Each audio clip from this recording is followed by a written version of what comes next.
नमस्कार. आपल्या प्रत्येकाच्या आयुष्यात काही व्यक्ती, काही क्षण असे येतात ना, की ज्यावेळेस माणसाला खूप हारल्यासारखं होतं, खूप मानसिक त्रास होतो.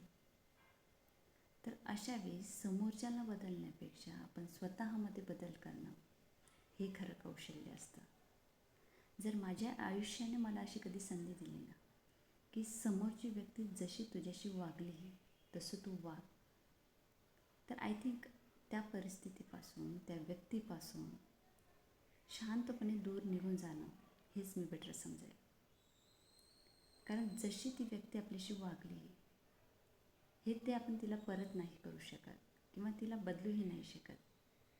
मात्र आपण स्वतःला तर नक्कीच निवडू शकतो, स्वतःला नक्कीच असं बदलू शकतो की परत ही वेळ येणार नाही.